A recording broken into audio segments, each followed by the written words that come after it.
Hello everyone and welcome back to my Bold and Beautiful 29 YouTube channel. I hope you guys are having a wonderful day. Before we start, please hit the subscribe button and give this video a thumbs up.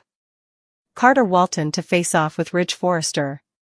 Taylor Hayes and Steffi Forrester Finnegan talk about Brooke Logan's docket. Carter to reel over Hope Logan's outburst.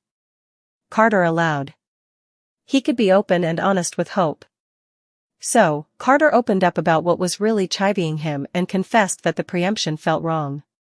Carter wanted both of them to apologize to Ridge and Steffi. Still, Hope wasn't going to do that and had a bit of an outburst. When Carter tried to offer Hope the special jewels, she said effects can't go back to the way they were.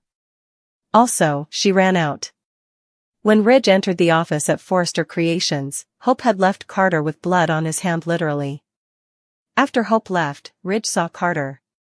Ridge simply said that heavy is he who wears the crown. This could be a good occasion for Carter to do what his heart wants, just apologize and hand the company back over. It's only Carter's name on the documents, so he really doesn't need Hope to make effects right. Taylor and Steffi will dish about Brooke. Steffi might modernize Taylor about Brooke running out when effects got hot. With Hope, Steffi might also tell Taylor that indeed Brooke seems to be turning against her own son. Still, Taylor and Steffi will also talk about Brooke's true intentions. They reason that Brooke is doing all of this just to get Ridge back. Well, it seems that Carter's mind is starting to shift and now with Hope running out, the company could return to its due possessors. Still, Carter gets a bit stubborn and stands his ground with Ridge. Steffi learns the verity about Luna Nozawa's father. John Finnegan will probably want to have some kind of contact with Luna, indeed though she's a internee. Still, between Luna and Sheila Carter Sharp, it might be too important for Shin to survive. Carter Walton might be gearing up to file some fresh LLC documents, but the big question remains. Will he actually hand the arm back to Ridge Forrester and Steffi Forrester? We will flash back how Carter pulled a fast bone on Steffi and Ridge by listing himself as the director of the LLC. Ridge and Steffi placed their trust in Carter, subscribing over everything and unwittingly handing him the arm of Forrester Creations. Now, Carter holds the power, but this situation can't last indefinitely. The Forresters must reclaim their company ultimately, which is why Carter is formally scuffling with a moral dilemma. Meanwhile, Brooke Logan is lifelessly prompting Carter to amend the fallout from this preemption. Carter still has an occasion to mend his fellowship with Ridge if he takes the right way, but you have to admit, Ridge was hurt enough poorly. Daphne Rose has been working to connect with Carter, thanks to her scheme with Steffi, albeit that's a veritably deceptive plan.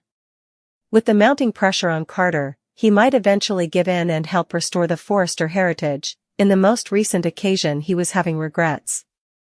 Still, if Carter simply gives up and does the honorable thing, it feels like a disappointing conclusion to this bow that wouldn't be enough drama.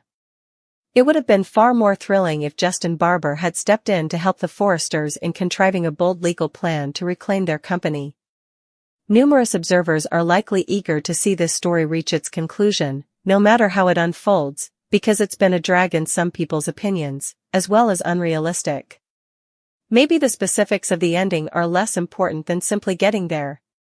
Still, we must also entertain the chance that complications could arise, dragging the resolution. Carter might prepare new LLC documents with the intention of filing them rightly, but an unforeseen change of heart could alter his course. Just when he seems poised to return power to Steffi and Ridge, he could discover Daphne's while this disclosure might provoke Carter to reply defensively.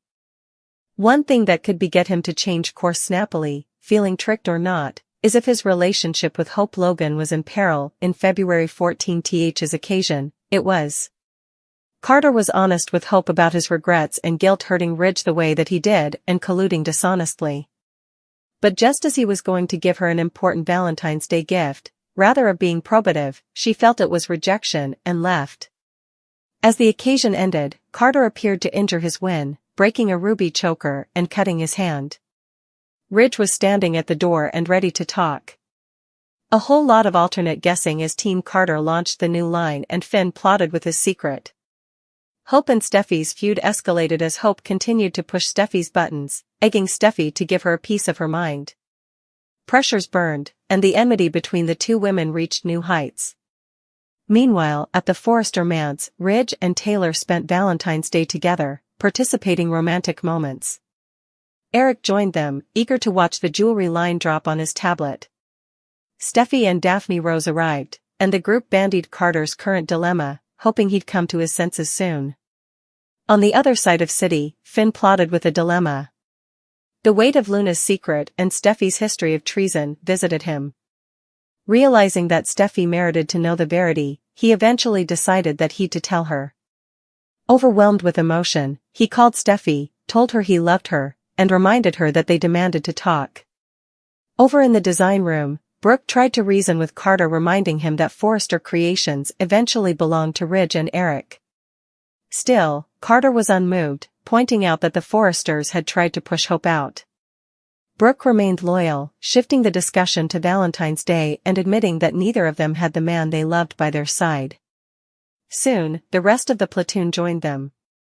Elektra presented Carter with a stunning Valentine's gift for Hope, but while placing it in a hole, he stumbled upon Eric's old stapler, which left him visibly shaken.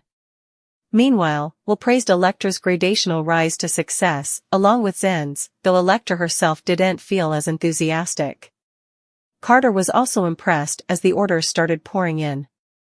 Hope, thrilled by the positive instigation, launched into a speech about justice eventually prevailing.